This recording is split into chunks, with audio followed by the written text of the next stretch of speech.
안녕하세요. 연금 상담 전문가 핵심 문제집을 강의 일부를 담당할 장덕진입니다. 전체 우리가 이제 한 10차 시로 나눠서 진행을 할 텐데, 제가 7차 시 정도를 커버를 할 겁니다. 그래서 이제 이 핵심 요약 문제집 안에 기본적으로 요약 내용이 있고, 그 다음에 여러 가지 문제들이 있는데, 사실상 그 전체 교재를 핵심 문제집 안에 요약을 전체 한다는 게 거의 불가능하거든요. 또 이제 하나 이슈가 있는 게 한국 FP협회가 저작권을 교재에 대해서 가지고 있는데 너무 전체 요약을 하게 되면 저작권 위반이 돼서 일정 부분은 이제 어떤 경우에는 좀 제목만 나열하고 같습니다. 그래서 자격증 시험을 공부를 하실 때 문제집 내용만 하시면 좀 누락되는 것들이 많아요. 그래서 문제집하고 거기에 이제 설명 안 된 제목 위주로 되어 있는 거는 이제 교재 내용도 이제 같이 커버를 하시는 게 좋을 것 같고요. 그리고 이제 문제가 전체 한 200문제 정도 되는데 모여서 빼면 한 120문제 정도 되거든요. 그래서 여러분들이 이제 풀어보시다 보면 이제 시험 문제는 어떻게 나올지 모르지만 어떤 문제의 패턴, 유형을 여러분들이 파악을 하실 수가 있습니다. 그래서 그런 유형에 대비해서 이제 좀 더 그 관점에서 여러분들이 이제 공부를 하시면 훨씬 더 효과적으로 시험에 대비를 할 수 있을 것 같고요. 그리고 이제 이 연금 상담 전문가 과정 자체가 실무 쪽의 역량을 중시하다 보니 이 단일 사례라든지 간단한 계산 사례가 많습니다. 근데 그 계산 사례를 직접 해보지 않으면 상당히 또 시험에 분명히 그런 계산 사례 문제들이 나올 텐데 여러분들이 그거를 커버하지 못하면 또 이제 오답할 가능성이 굉장히 높거든요. 그래서 핵심 문제집 부록에 이번에 저희가 이제 주요한 이제 산식들, 계산에 필요한 단일사례 계산에 필요한 산식들을 요약을 해놨기 때문에 그 산식을 최소한 여러분들이 이제 시험 보기 전에 외우셔서 시험에 대비하는 게 좋을 것 같다는 생각이 듭니다.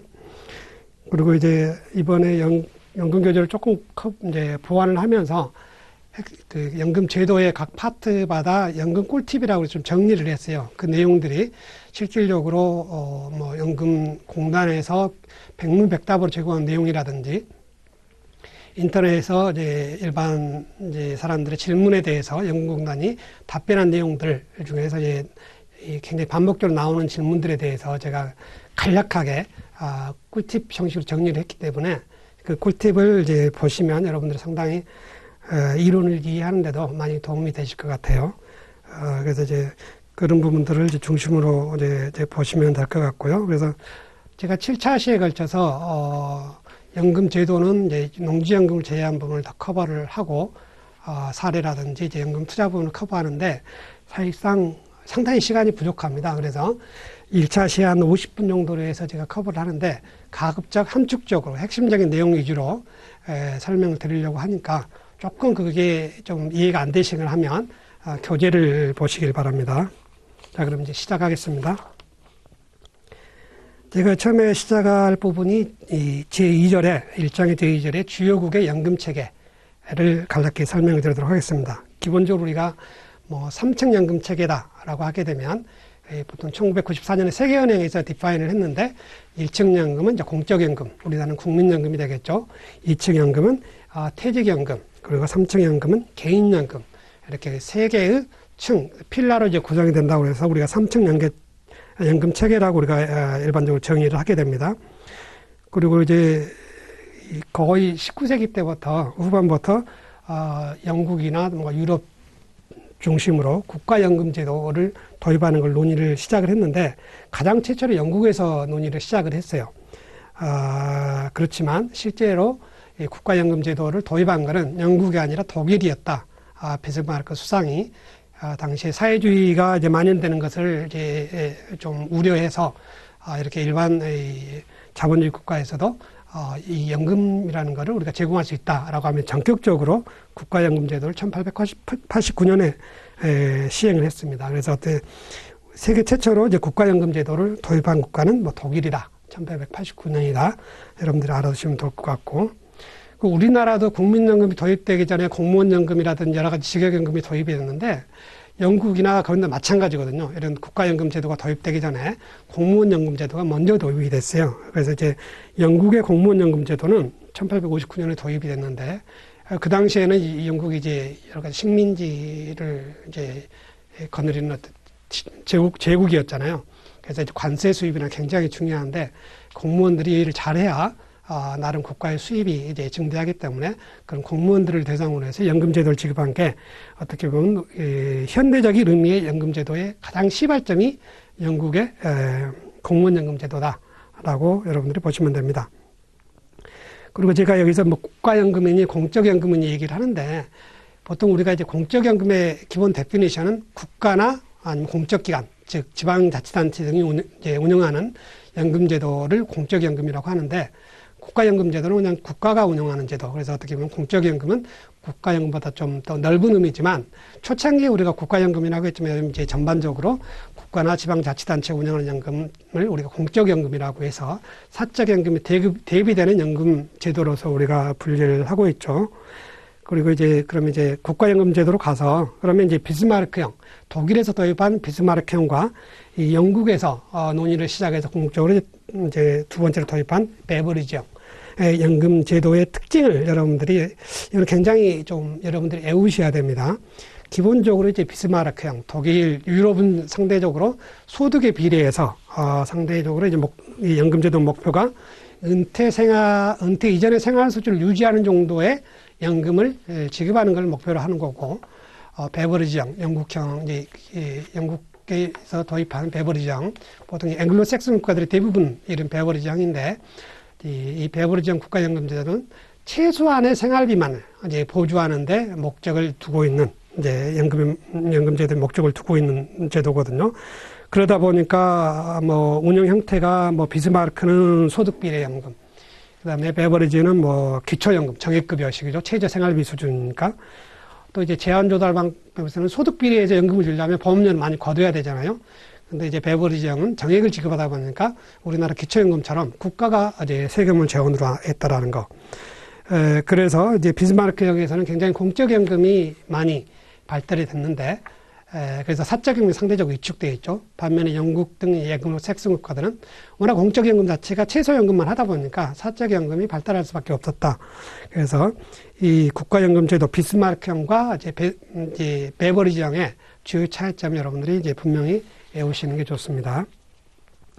그리고 이제 그 다음 페이지에 이제 우리나라 연금체계에 대해서 각국의 연금체제를 설명을 드릴 텐데, 우리나라 연금체계는 아주 세부적으로 좀 이따 설명드릴 테니까 간단히 하고 넘어가겠습니다.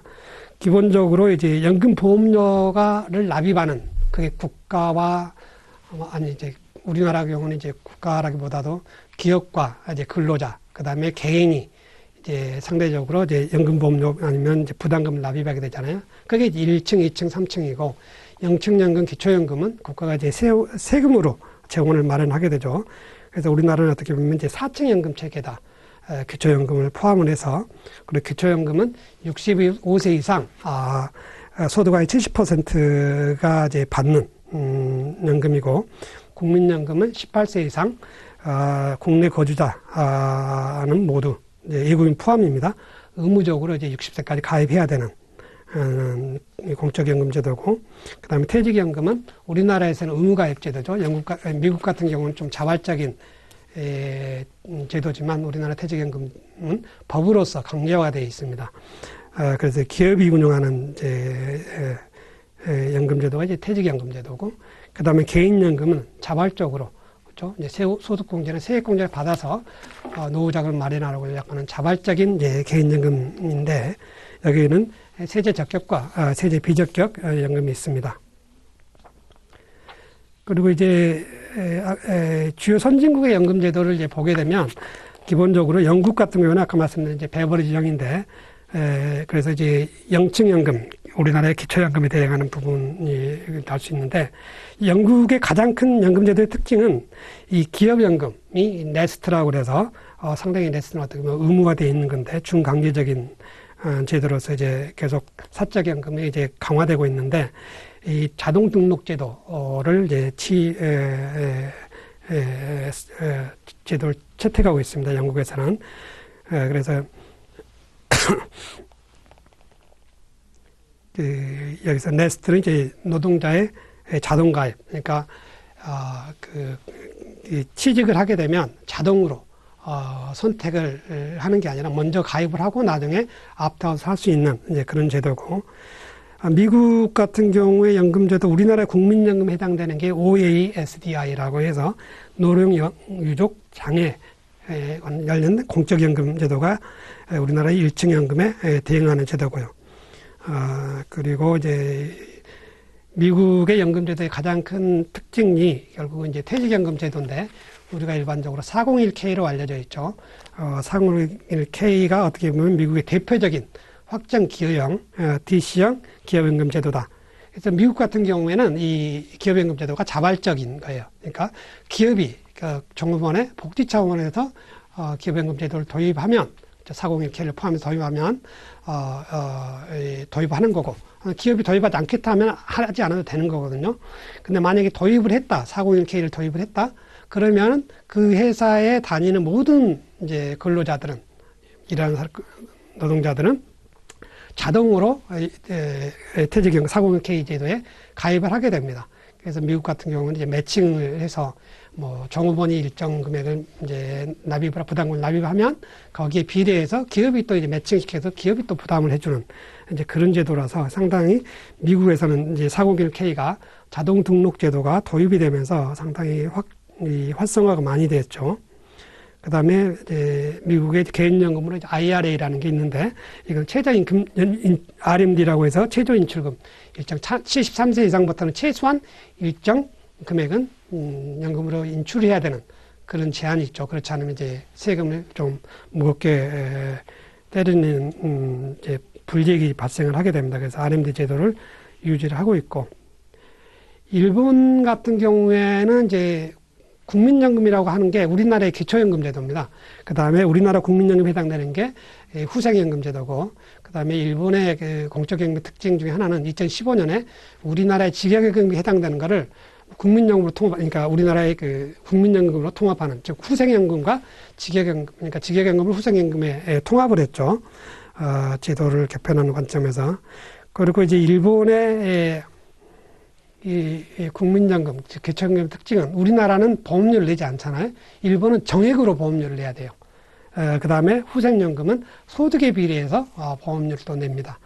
그래서 나중에 국민연금에서는 이 가입기간에 비례해서 연금을 수령을 하고, 후생연금의 경우에는 자신의 그 소득, 그죠? 보험료를 내는 기준이 되는 소득과 가입기간에 따라서 이제 우리나라의 국민연금 동일하죠. 연금이 이제 결정이 되게 됩니다. 그리고 이제 스웨덴의 경우가 상당히 이제 재미있는 연금 제도거든요. 우리나라 지금 뭐 국민연금을 개편을 해야 된다라고 얘기를 많이 하고 있잖아요.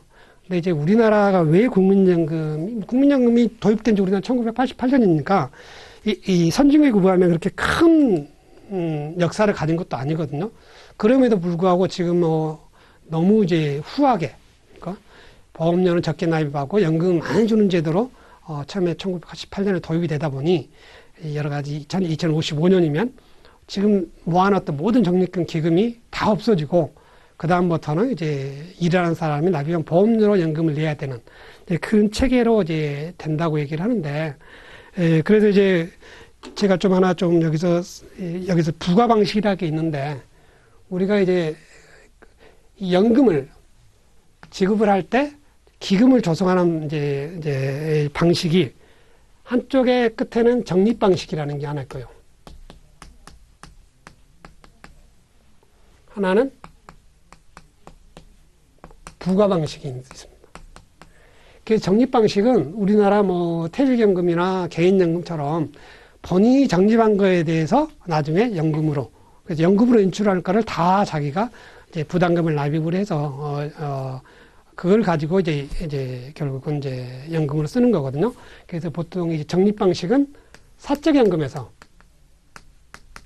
개인연금과 퇴직연금 같은 사적연금에서 연금 재원을 마련하는 방식이고, 이 부과 방식은 대부분의 경우에 이 공적연금에서, 우리나라 국민연금도 마찬가지입니다. 공적연금에서 연금의 재원을 마련하는, 보험료를 납입을 해서 마련하는데, 근데 여기서 부과 방식이라는 뭐냐면, 여기는 자기가 적립한 것 자체를, 적립 방식, 적립한 것만 내가 나중에 연금으로 인출할 수 있는데, 여기서는 일단 보험료만 납입을 하게 되면, 의무가입기관에 보험료만 납입하게 되면, 나중에 자동으로 연금을 받게 되는. 그래서 이걸 우리가 부과 방식을 우리가 pay as you go 라고 해서, 페이그라고 방식으로 얘기를 하거든요. 근데 우리나라는 현재 말하는 게 적립 방식도 아니고 부과 방식도 아닌 부분 적립 방식이라고 얘기해요. 이 중간지대죠. 이 부분 적립 방식이 뭐냐면,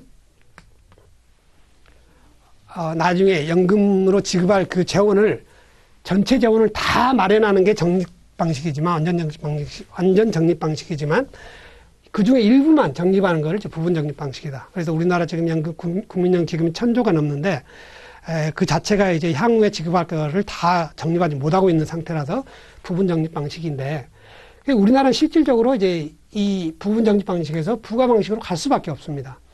왜 우리가 현재 부분 적립 방식이냐 하면, 88년에 연금제도를 도입을 해서 사실상 지금까지는 대부분 보험료를 납입한 사람이 훨씬 많았지, 연금을 받는 사람보다. 근데 앞으로는 베이비 부모가 은퇴를 하면서 사실상 연금으로 받아가는 사람들이 굉장히 많을 거거든요. 그러니까 계속 적립금이 고갈될 수밖에 없는 거죠. 그래서 이게 기본적으로 고갈되면서 나중에는 부과 방식. 이 부과 방식은 당해년도에 기본적으로, 일하는 사람들로부터 보험료를 걷어서 연금으로 막바로 당해년도 연금으로 지급하는 방식. 그러다 보니까 이 부과 방식이라는 적립금이 1년 동안 정도의 연금을 지급할 재원만 놔두고 계속 그런 식으로 보험료 납입해서 연금으로 지급하는 방식이거든요. 근데 우리나라 이렇게 갈 수밖에 없는 게 가장 큰 문제가 이제 인구 감소라는 거죠. 원래 이 세계적으로 이제 공적연금 제도를 만들 때 기본적으로 인구가 감소한다는 거를 거의 생각을 안 하고 만들었던 거죠. 그래서 이 부과 방식은 항상 인구가 증가하면, 그렇죠? 항상 연금을 받는 사람보다는 연금 보험료를 내는 사람이 많게 되고, 그러면 이거에 대해서 연금을 지급을 이제 못한다는 가능성이 거의 없어지는 거거든요. 근데 현재 우리나라는, 그렇죠? 앞으로 한 3, 40년 정도면 일하는 사람이 거의 반절로 줄어드는, 그러다 보면 결국은 현재의 연금제도, 우리나라 국민연금제도는 지속이 불가능하다. 그러다 보니까 어떻게 보면 지금 현재 KDI에서 어느 시점에서 기존 연금제도를 거기까지 적용을 하고, 그 다음부터는 완전히 새로운 연금제도를 도입하고자 해야 된다는 게 이제 KDI의 프로포절이잖아요. 이제 그런 식으로 갈 수밖에 없는데, 어떻게 보면 스웨덴의 연금 방식이, 국가연금 방식이 그것과 비슷하다는 거죠. 간단히 설명드리면, 스웨덴도 부과 방식이에요. 즉, 돈을, 그렇죠? 보험료를 받아서 그 시점에 연금을 받는 사람한테 연금을 지급을 하는 거죠. 근데 하나가 다른 건 뭐냐면, 이 보험료를 납입한 사람들한테 명목 DC계좌라고 해서, 돈은 보험료를 납입하면 연금을 지급하지만, 이 연금 보험료를 납입한 사람들한테 명목적으로 하나의 가상의 계좌를 만들어서 당신은 지금까지 얼마만큼의 보험료를 납입을 했다. 라는 걸 다 계속 이제 여기에 이제 기장을 하는 거죠. 거기다가 임금 상승률만큼의, 그렇죠? 이제 이자를 붙여서 나중에 은퇴 시점에서 우리나라 퇴직연금처럼 일시금이 어느 정도 가상으로 이제 기장된 금액이 있을 거거든요. 그러니까 자기가 납입한 보험료 플러스 그 보험료에 대해서 임금 상승률에 해당하는, 명목 임금 상승률에 해당하는 수익을, 그러니까 이자를 이제 붙여서 일시금이 나오게 되면, 이 일시금은 본인의 평균 기대명에 맞춰서 연금을 지급하는 방식으로 연금 현가계수 적용해서 이거를 분할해서 수령하는 형태거든요. 그리고 내가 일시금을 하면 다른 세대가, 다른 코호트가 아무리 장수를 하긴 하더라도 내가 이 일시금을 연금으로 나눠받는 금액은 전혀 영향을 받지 않도록 설계된 게 이제 스웨덴 방식이라는 거죠. 그래서 이거는 기본적으로 연금, 이제 인구가 감소해도 실질적으로 이제 지속 가능한 제도라고 해서 스웨덴 연금이 상당히 좀 각광을 받고 있는데, 이 부분은 한번 나중에 어떻게 이제 될지는 좀 보셔야 될 겁니다. 그래서 스웨덴의 연금 방식은 부과 방식이지만 NDC, 명목 DC형 계좌, NDC 제도다라고 이제 보시면 될 것 같아요. 그리고 호주의 연금 제도는 이제 기본적으로 3층 연금 제도인데, 뭐 가장 슈퍼 애니메이션이라고 그래서 기본적으로 가장 퇴직연금 제도인데 이제 의무가입 제도거든요. 영국의 슈퍼애니웨이션은 퇴직연금 의무가입인데 가장 발달한 퇴직연금 제도 세계적으로 퇴직연금 제도로 알려져 있고 기금형으로 운영을 하고 있죠. 우리나라처럼 계약형으로 가입자가 다 운영하는 게 아니라 기금에 자기 돈을 이제 납입을 해서 거기로부터 이제 그 기금을 운용을 해서 이제 나중에 이제 연금을 받게 되는 겁니다. 그래서 호주 하면 슈퍼애니웨이션 퇴직연금 의무가입 퇴직연금 제도다. 그걸 여러분들이 아셔야 될 것 같고요. 그 다음에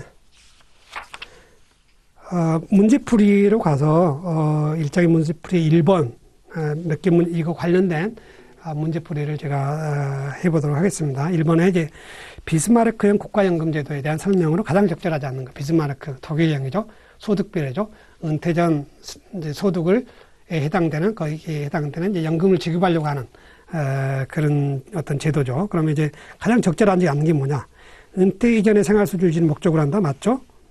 사적연금은 공적연금을 보완하는 제한적인 역할이다. 왜냐하면 공적연금이 워낙 연금을 많이 주다 보니까 사적연금이 발달시킬 니즈가 없는 거죠. 그래서 제한적인 역할이고, 연금 재원은 조세에 의해 조달 안 되죠. 그렇죠?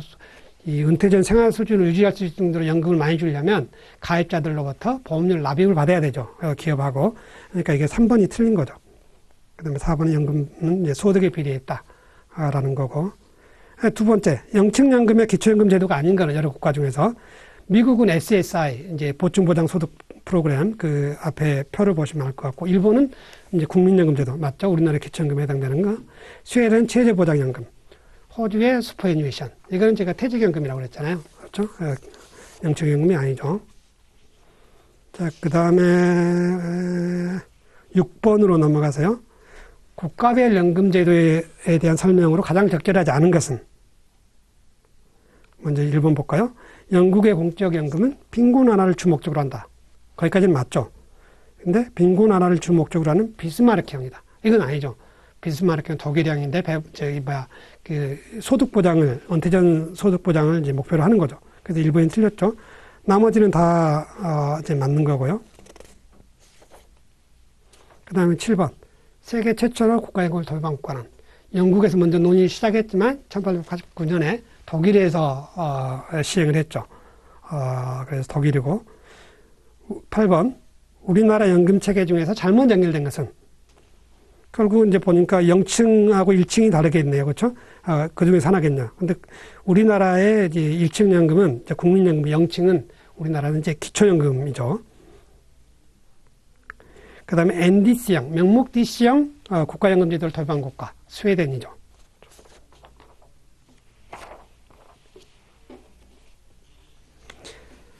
자, 그 다음에는 2장으로 넘어가겠습니다. 2장으로 가는데, 우리나라의 공적연금 제도를 이제 본격적으로 설명을 드릴 텐데, 먼저, 공적연금 연계제도에 대해서 설명을 드리도록 할게요.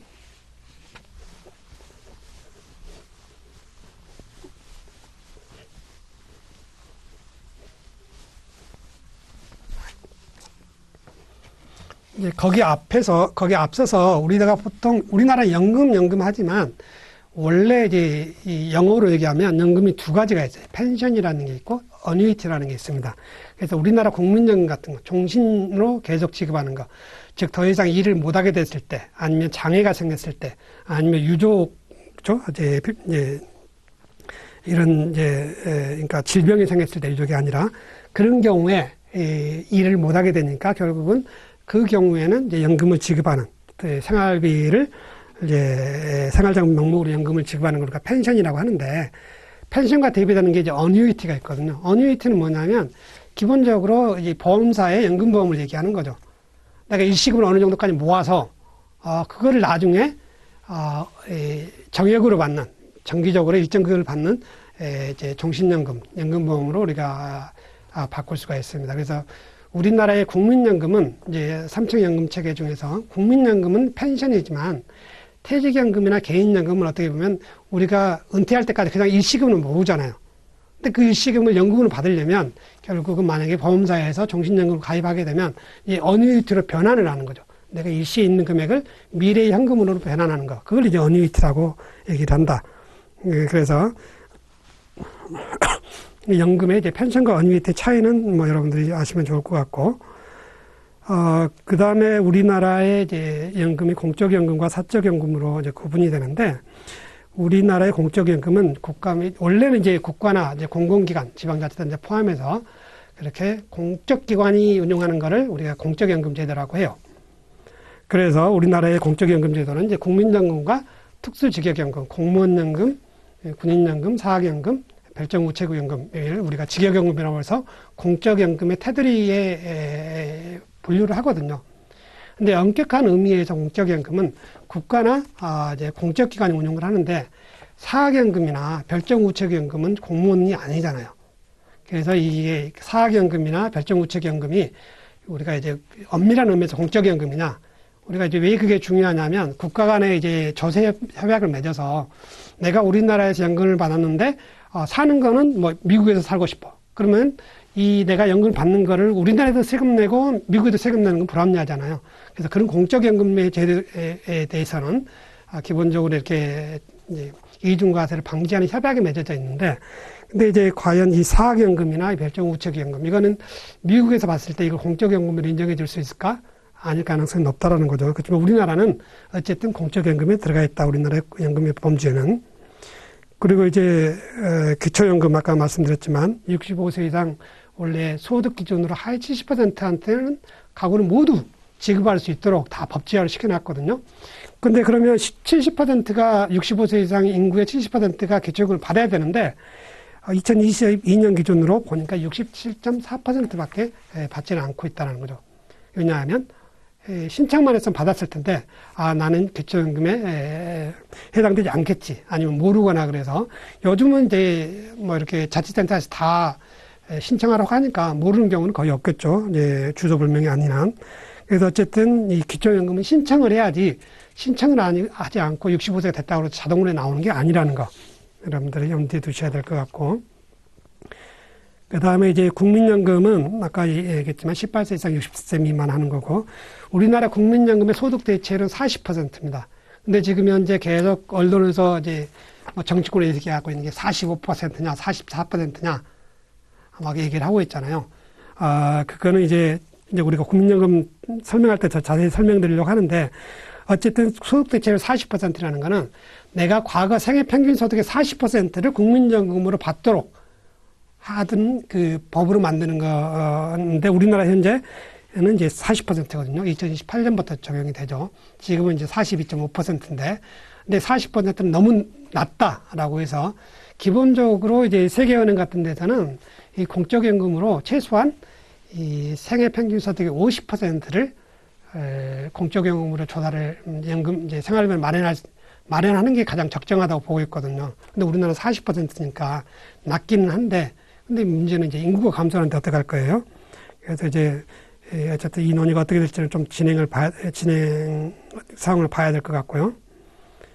그 다음에 이제 4대 공적연금 특징을 제가 이제 크게 각각을 설명드리기 전에 비교를 했어요. 그래서 보험료율은 공무원연금이 국민연금보다 2배죠.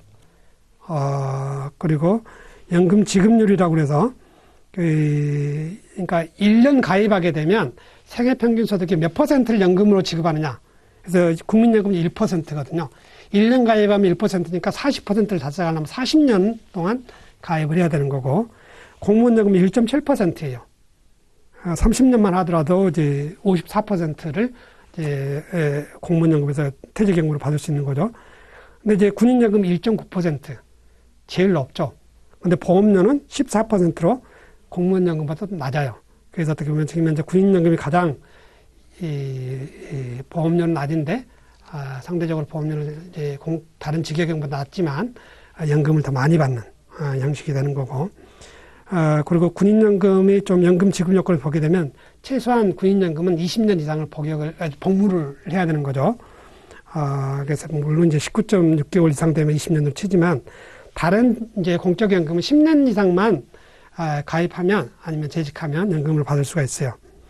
그 다음에 수급 개시 연령은 다 이제 제도가 이제 개편돼서 30년대 초중반 되면 다 65세부터 연금을 수령을 하게 됩니다.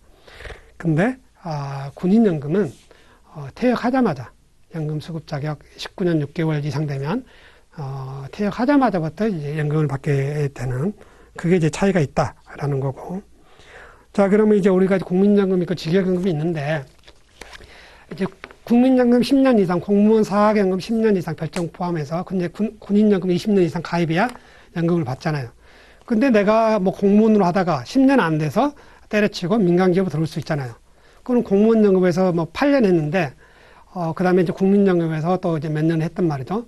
근데 양쪽에서 했는데 각각 예를 들어서 국민연금도 10년 안 되고 공무원연금도 10년 안 되면 다 일시금으로 받잖아요. 그러면 노후가 굉장히 불안해지다 보니까 그러한 경우에 합산해서 이제 예를 들어 공무원연금과 국민연금을 가입기간을 합산을 해서 그 합산 기간이 최소 연계 기간, 국민연금과 공무원연금 10년이죠. 그것만 초과하면 이제 그런 경우에 이제 본인이 신청을 하게 되면 두 개 다 합산해서 10년 이상 되니까 그 10년을 기준으로 해서 연금을 지급하는 게 이제 공적연금 지급할 수 있도록 한 게 공적연금 연계제도인데 이거는 기본적으로 각각의 연금제도에서 연금 수령을 위한 최소 가입기간을 채우지 못했더라도 직역연금과 국민연금, 직역연금간은 아닙니다. 국민연금과 직역연금간이에요. 합산 가입기간이 최소 연기기간을 이상인 경우에 이제 연금으로 수령할 수 있는 제도다. 그래서 최소 연계기간은 10년인데 군인연금이 이제 군인연금과 국민연금이다. 그러면 합산이 20년 이상이 돼야 되는 거고 또 물론 이제 이게 공적연금이 이제 늦게 도입이 되다 보니까 이제 이 직역연금, 공무원연금, 직역연금 같은 경우에 이제 2015년에 대대적으로 개편이 됐잖아요. 그래서 2016년 1월 이전 퇴직자는 20년 이제 기준이 되는 거고. 그 다음에 연금, 이 공적연금을 연계를 신청해야만이 이제 연계해서 연금을 받을 수가 있어요. 근데 언제까지 신청해야 되느냐? 기본적으로 우리나라의 공적연금의 수급권 소멸시효는 5년입니다. 그러니까 연금을 받을 수 있는 수급 개시 연령부터 5년 이내에 그 연금을 받지 않으면 그걸 이제 소멸된다고 돼 있어요. 그렇기 때문에 이제 국민연금에서 이렇게 직역연금으로 이동할 때 그럴 경우는 이제 국민연금의 수급권 소멸 시점 이내에 신청을 해야 되는 거고 직역연금에서 국민연금으로 이동할 때는 결국은 직역연금에서 만약에 10년 안 돼서 이제 안 되면 이제 원래 퇴직 일시금을 받도록 돼 있는데 좀 이따 설명드리겠지만 이거 수령하실 아닐 때는 5년 이내에 수령하지 않으면 소멸되잖아요. 그래서 이제 수령하지 않았을 경우에는 5년까지 만약에 일시금을 수령을 했다. 그러면 이제 국민연금 수급권 소멸 시점까지 신청을 하면 돼요. 그래서 공적연금의 수급권 소멸 시점은 기본적으로 수급 개시 연령으로 해서 5년, 퇴직 일시금은 퇴직 후 5년인데 반환 일시금은 제가 여기서 이제 10년, 의무 가입기간 종료일 기준으로 10년이라고 했어요.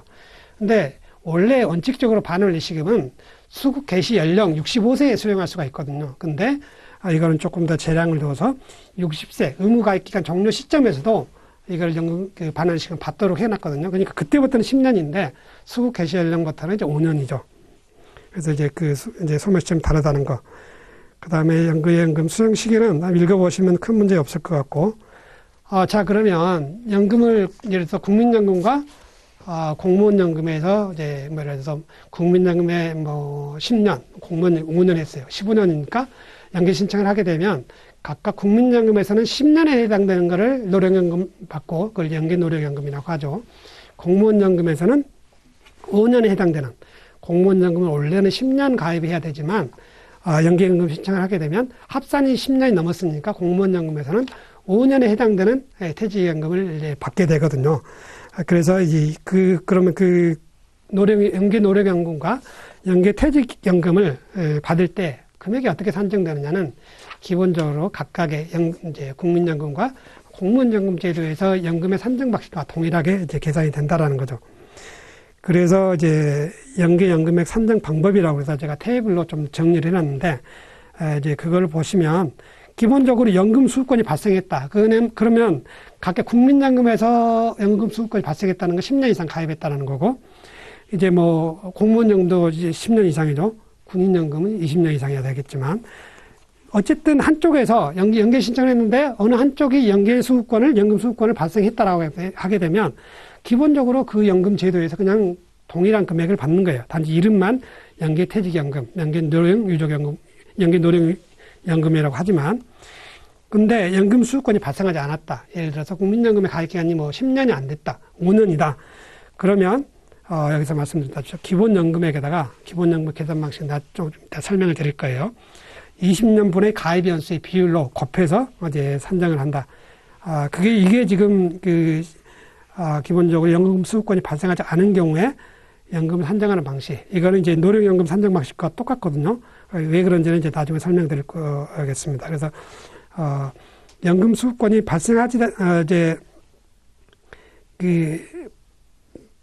발생한 경우와 발생하지 않은 경우에 산식은 다르지만 실질적으로 동일한 금액입니다. 나중에 연금 수급권이 발생할 때 노령연금은 이제 기본연금액에 이제 비례해서 받는데 그건 좀 이따 설명드리기로 하고, 그 다음에 여기서 이제 만약에 연금이 국민연금과 직계연금 간에 중복되면 다 받지만 국민연금 안에서 노령연금과 유족연금이 중복되거나 또 이제 직역연금 안에서 퇴직연금과 유족연금이 이제 중복되면 중복 조정하는 방법이 있어요.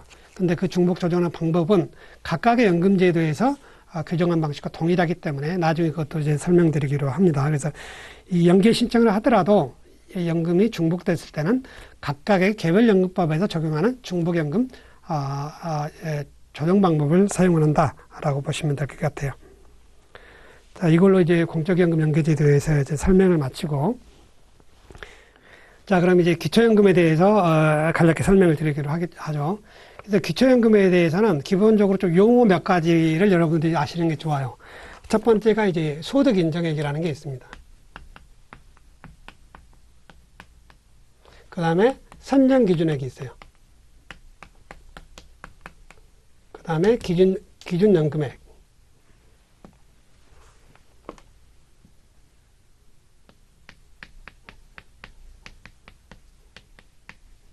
그 다음에 실질적으로 받는 기초연금액. 그래서 이 네 개 용어를 조금 먼저 정리를 하는 게 여러분들이 이제 이해하는 데 도움이 될 거거든요. 그래서 이제 기초연금에 대해서는 아까 65세 노인 가구 전체가 지급하는 게 아니잖아요. 소득이 낮은 70%의 가구만 지급을 하기 때문에 그럼 가구별로 1인 가구든 이제 부부 가구든 소득 인정을 계산을 해야 되는데, 왜 우리가 소득 인정액이라고 하겠냐면 기본적으로 그 가구의 소득이 있거든요. 그걸 소득 평가액이라고 하는데, 소득이 있고 또 하나는 그 가구가 소득이 없어도 재산이 있을 수 있잖아요. 집 같은 게 있을 수 있잖아요. 그 재산을 소득으로 환산을 해서 어느 정도 그 가구의 소득이 되는지를 계산을 하거든요. 그래서 이제 이거는 가구가 실질적으로 소득이 전체적으로 얼마냐, 기본적으로 소득뿐만 아니라 보유하고 있는 재산에 대해서도 소득을 환산을 해서 계산을 하는 거죠. 그래서 이제 이 기준으로 해서 이제 하는데, 그러면 이 소득 인정액이 산정 기준액보다 낮아야 결국은 이제 70% 해당돼서 기초연금을 받게 되거든요.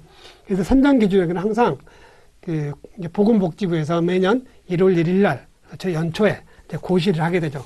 그래서 이제 단독 가구, 부부 가구 나눠서 이제 하는데, 2024년 올해는 이제 단독 가구가 213만 원, 그리고 부부 가구가 340만 8천 원으로 이제 하죠. 그래서 단독이 213만 원이고 부부 가구가 340만 8천 원인데, 결국은 이 가구에서 가구의 소득 인정액이 이 산정 기준액보다 작으면, 그렇죠? 산정 기준액 단독이냐, 부부냐에 따라서 산정 기준액 작으면 일단은 기초연금을 받을 수 있는 자격을 있는 거죠. 얼마를 받느냐는 나중 문제고, 그 다음에 기준연금액이라고 해서 이것도 매년 1월 1일 날 보건복지부 장관이 고시를 하는데, 올해는 이제 33만 4,810원으로서 이게 어떻게 보면 이 노령 가구가 65세 노인이 받을 수 있는 최대 금액입니다. 최대 기초연금액. 그래서 이 기초연금을 실제로 받는데 최대로 이만큼을 받을 수가 있는데, 이만큼을 못 받는, 이제 이 선정기준액이 소득인정의 선정기준액보다 작더라도 이 33만 4,810원을 못 받는 가구들이 있게 됩니다. 그래서 그런 것들을 결국 산정을 해야 되는데, 그래서 이제 우리가 지금 여기서 하는 거는 이 기초연금액, 실질적으로 이제 수령하게 된 기초연금액이 어떻게 산정되는지에 대해서 간단히 설명을 드리도록 하겠습니다. 그래서 이제 그러기 전에 수급권자의 범위에서 기본적으로 65세 이상 국내 거주 국민들은 모두 받을 수 있는 자격이 되는데, 그죠? 근데 이제 거기서 소득 기준이 한 70%가 적용이 된다라는 거죠. 그러지만 소득 기준이 사실상 뭐 70% 해당되더라도 직역연금에서 연금을 받는다, 퇴직연금을 받는 사람, 그죠? 그건 이제 받을 수가 없어요. 그 사람들은.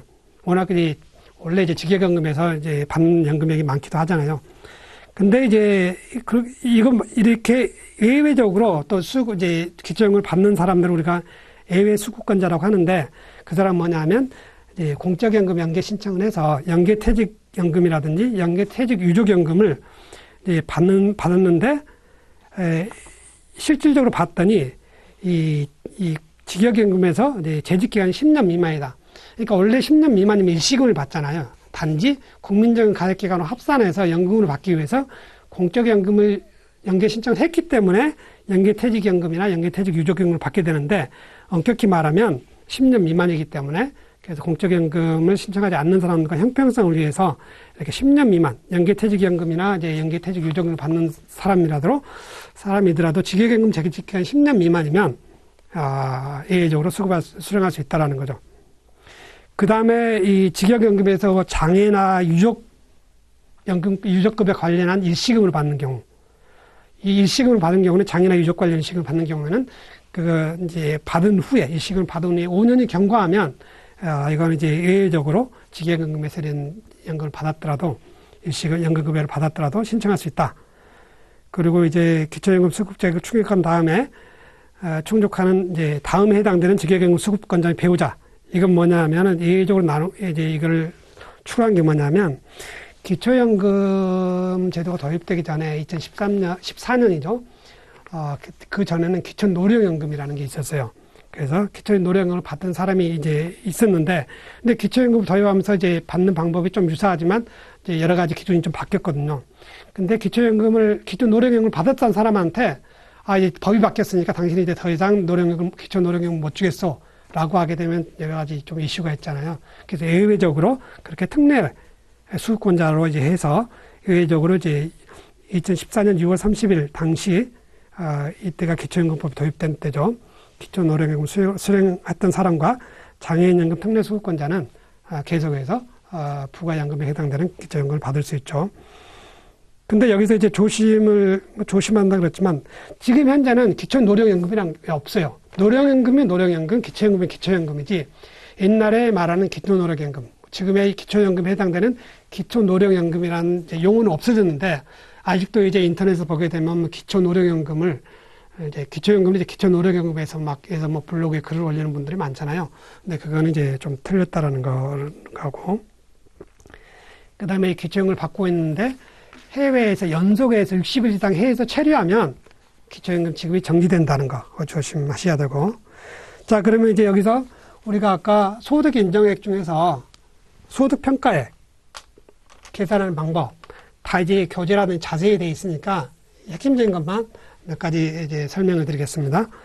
그래서 이제 먼저 이제 근로소득을 보게 되면 기본적으로 3개월 이상, 이게 중요합니다. 3개월 이상 고용돼서 받아야 돼요.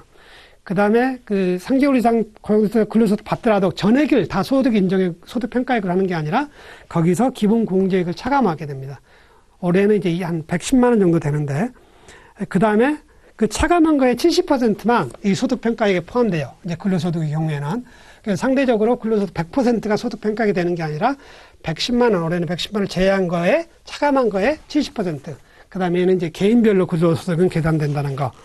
그걸 이제 여러분들이 주의하셔야 되고. 그 다음에 사업소득은 이제 사업소득 금액으로 하겠죠. 부동산 임대소득 포함입니다. 기타 임대소득하고. 그럴 때, 종합소득 금액을 기준으로 이제 사업소득을 계산을 하고, 단지 밑에 보게 되면 대출, 예를 들어서 주담대 대출을 받아서, 집을 사서 그거를 월세를 줬다라고 하게 되면, 기본적으로 대출이자가 나오잖아요. 근데 대출이자는 이제 비용이잖아요. 그 집을 산 거에 대한 비용인데, 근데 여기서 월세를 받으면 월세 자체는 이제 임대소득으로 해서 사업소득에 포함되는데, 그럼 필요경비에서 그 대출이자를 차감할 수 있느냐? 못한다라는 거죠. 근데 그건 조심하시고. 그 다음에 재산소득에는 이제 금융소득과 사적연금소득이 있는데, 금융소득은 이자배당 소득인데, 이거는 1년에 해당되니까 한 달에 4만 원씩을 공제를 해줘요. 그래서 1년이면 48만 원. 근데, 예를 들어 정기예금이 만기가 1년 이상이다. 그러면 추가적으로 이제 공제를 해주는 게 있고, 그 다음에 사적연금 소득은 연금계좌라든지 이제 이 개인연금에서 연금으로 수령하는 그 금액은 이제 재산소득으로 포함이 된다라는 거고, 그 다음에 공적이전 소득은 이제 기본적으로 이제 국민연금에서 수령하는 이 노령연금, 그 다음에 유족연금, 장애연금 다 수령하는 연금은 다 포함됩니다. 근데 국민연금에서 예를 들어서 10년 미만 가입을 해서 반환일시금을 받는 일시금을 받잖아요. 그거는 소득이 아니라 금융재산으로 포함이 돼요. 금융재산. 좀 이따 금융재산 어떻게 소득 환산하는지 설명드리겠지만, 그건 금융재산이라는 거. 그 다음에 또 하나 중요한 게 이제 무료 임차소득이라는 게 있는데, 무료 임차소득은 기본적으로 이 기초연금을 받을 수 있는 사람이 자녀주택에 무료로 거주하게 되면 그 임대료를 안 냈기 때문에 무료로 그걸 임대한 거다 해서 소득을 환산을 해서 그거를 이제 소득평가액에 가산하는 제도가 있거든요. 단 자녀주택이 가액 기준이 있어요. 시가 표준액 기준으로 6억 원 이상의 자녀주택이다.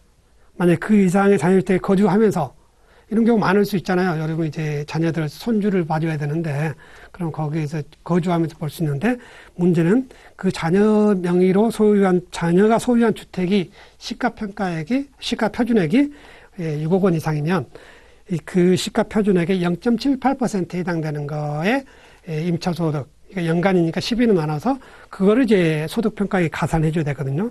자, 그러면 이제 거주하는 조건이 뭐냐? 주민등록표상 거주주 기준으로 평가를 하게 됩니다. 자, 지금 이제 소득평가액이고, 그러면 이제 재산의 소득 환산액 부분을 설명을 드릴게요. 그러니까 이 재산이 있는데 재산 전체가 막바로 소득 인정이 되는 게 아니라 재산을 소득으로 환산해서 여기에 포함시키는 거죠. 자, 그러면 이제 이 산식이 보게 되면 일반 재산이 있고 금융재산이 있고 그 다음에 고급 자동차 회원권의 가액이 있잖아요. 그 세 개는 분류를 한 다음에 세 개는 다 이 소득으로 환산하는 방법이 다르죠. 일반 재산에는 부동산, 분양권, 임차보증금, 보유하고는 자동차 등이 해당되는데 일반 재산액에서는 기본 재산액을 차감을 한다. 근데 기본 재산액을 차감할 때 그 밑에 표에 있지만 기본 재산액은 부동산이라더라도 부동산 소재지가 아니라 그 기초연금을 신청을 하는 사람, 기초연금 수급자의 거주지 기준으로 하게 됩니다. 거주지의 생활비를 반영하기 위해서 이 기본 재산을 공제해 주거든요. 그러다 보니까 대도시일수록 더 크죠. 대도시, 서울 같은 데는 1억 3,500만 원, 농어촌 7,250만 원. 그걸 차감을 하고, 근데 여기서 일반 재산액을 이제 가액을 평가할 때 뭘로 하느냐? 시가가 아니라 공시가격으로 한다는 거, 시가 표준액으로 한다는 거고. 그 다음에 금융재산. 금융재산은 기본적으로 2천만 원만 차감을 해요. 그 다음에 금융재산은 좀 이따 이제 말씀드리겠지만 거의 시가액 기준으로 평가를 하거든요. 그러니까 같은 재산이라도 내가 부동산을 갖고 있는 게 금융재산을 갖고 있는 것보다 기초연금을 받을 수 있는 자격을 논할 때는 더 유리하죠. 부동산을 갖고 있으면 금융재산보다 이제 공제금액도 많아지고 시가 전체가 다 이제 소득으로 환산되는 게 아니기 때문에 그래서 이제 그거는 이제 나머지는 좀 보시고 그 다음에 이제 기타 증여재산이라고 해서 2011년 7월 1일 이후에 자녀 등 타인에게 처분했거나 이제 증여한 재산은 기본적으로 증여한 걸로 안 보고 그 기초연금 수급자의 재산으로 보는 거죠. 그래서 그걸 이제 기타 증여재산이라고 해서 그 기타 증여재산 부동산이면 일반 재산에 포함시키고 금융재산이면 금융재산을 포함시켜서 이제 소득으로 환산을 하게 되는 거죠. 왜 이 제도가 나왔느냐 하면 우리가 이제 이 기초연금 제도가 도입되기 전에 기초노령연금 제도가 도입이 됐잖아요. 시행이 되고 있었잖아요. 기초노령연금을 산정할 때도 이 소득 인정액이라는 걸 썼는데 그 당시에는 이렇게 증여한 재산에 대해서 아무 얘기가 없었거든요. 근데 이제 이렇게 이제 이 기초연금 제도가 도입되면서 결국 이 부분도 증여하더라도 증여하게 되면 이제 기초연금을 받으려고 증여할 수가 있잖아요. 근데 이때가 논의되기 시작한 시점인데 그때 만약에 이거를 증여하는 걸 허용을 하면 너도 나도 증여해서 기초연금을 더 많이 받으려고 하겠죠. 그래서 2011년 7월 1일 이후부터는 이 증여한 재산 가액 중에서 실사용액, 실소비액을 제외하고는 처분액을 제외하고는 증여 일반 재산이나 금융재산을 포함시켜서 소득으로 환산해야 된다라는 거고, 그 다음에 고급 자동차나 해운권인데 고급 자동차 경우에는 기본적으로 이거는 재산이지만 재산을 소득으로 환산하는 게 아니라 고급 자동차는 그 가액 자체를 다 소득으로 봐버려요. 그리고 고급 자동차는 올해부터는 이제 가액 기준으로 4천만 원 이상으로 했죠. 시세 기준이 없어지고. 그래서 4천만 원 이상의 자동차를 소유하고 있으면 그 금액 전체가 4천만 원이 연간 소득이 돼버린다는 거죠. 그러니까 가액 자체가 너무 커지기 때문에 거의 기초연금을 못 받을 수가 있죠. 그 다음에 이제 부채를 차감할 수가 있는데, 근데 여러 가지 이제 금융기관으로 받는, 아니면 공공기관에 이제 받은 대출금은 다 부채지만, 개인 간의 부채도 포함되는데, 개인 간의 부채는 이 판결문으로 공식적으로 확인되는 부분은 이제 부채로 인정을 해주지만, 내가 친지들한테, 아니면 자녀한테 이제 빌려준 거, 그런 거는 부채로 인정이 빌린 거는 부채로 인정이 안 되죠. 조심하셔야 되고. 그 다음에 또 하나 이제 시험 문제에 좀 나올 수가 있는 게, 주택연금이나 농지연금, 연금이잖아요. 그럼 이거가 받은 걸 우리가 뭘로 해야 되느냐? 이제 부채로 해야 된다는 거죠. 주택연금을 받은 그 누적금액 자체를 다 부채 총액으로 한다는 거죠. 왜냐하면 주택연금은 연금 형태로 돈을 받지만 실제는 대출금이잖아요. 나중에 다 갚아야 되잖아요. 그래서 부채로 본다는 거. 그리고 임대보증금은 주택이나 상가의 시가 표준액의 50% 이내에서만 인정을 해준다. 그리고 한 가구, 그렇죠? 한 채만 해도 유리한 거, 본인이 선택한 유리한 거 한 채에 대해서만 인정을 해준다는 거죠. 단 이제 다가구 주택은 가구가 여러 개로 인정이 되니까 임대보증금을 합산하지만 원칙적으로는 하나의 주택에 대해서 시가 표준액의 50% 이내에서 임대보증금을 재산으로 할 수 있다라는 부분이고, 부채로 할 수 있다라는 부분입니다. 자, 그 다음에 이제 기초연금액 결정하고 하는 부분은 간단히 설명드리면,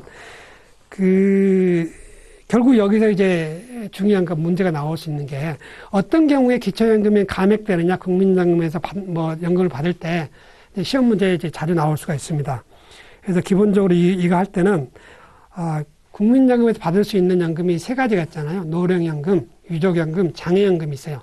근데 유족연금이나 장애연금은 받더라도 이 국민연금으로 해서 나오는 연금이지만 받더라도 기초연금이 감액이 안 돼요. 기준연금액 그 밑에 있는 것처럼 기준연금액 다 받거든요. 단 노령연금을 받아서 상관없는데 노령연금을 받는 금액이 기준연금액, 현재 우리나라 현재 24년이 33만 4,810원이잖아요. 그거의 150%를 초과해서 노령연금을 받으면 감액이 됩니다. 그래서 이제 감액되는 경우 아닌 경우를 할 때 일단은 국민연금에서 유족연금, 장애연금 감액 대상이 아닙니다. 물론 유족연금이나 장애연금도 공적 이전 소득이기 때문에 본인의 소득 평가를 포함할 때는 여기에 포함이 돼요. 근데 나중에 국민연금 이제 감액을 할 때는 포함이 안 된다라는 거를 설명드리고, 그다음에 노령연금도 150% 초과하면 감액될 수 있다. 그 정도만 이제 알아주시면 될 것 같고. 그 다음에 이제 기초연금을 이제 단독 가구가 받으면 상관없는데, 부부 동시에 받으면 부부는 같이 공동 생활하다 보니까 생활비가 1인의 2배보다 작게 들잖아요. 그래서 부부 모두 기초연금을 수령하는 경우에 20%를 감액해서 받습니다. 그 다음에 이 가구의 소득 인정액하고 나중에 계산을 국민연금 감액, 부부 감액 한 다음에 봤더니 그 산출된 실제 기초연금 받는 거하고 이거 합한 게 선정 기준액보다 크다. 그러면 소득 역전 방지 감액이 적용이 됩니다. 그래서 이제 적용이 되는데, 근데 이제 여러분들 또 하나 이제 잘 유의하셔야 될 게, 이게 시험 문제에 나올 수도 있는 경우도 많죠. 근데 이렇게 하다 보면 나중에 예를 들어서 선정 기준액과 기초연금액을 합산했더니 우리가 이게 340만 8천 원이라고 했잖아요. 근데 340만 원이더라. 이 기초연금 여기서 잘못했습니다. 제가 다 말씀드린 거는 소득 인정액이 340만 원이더라.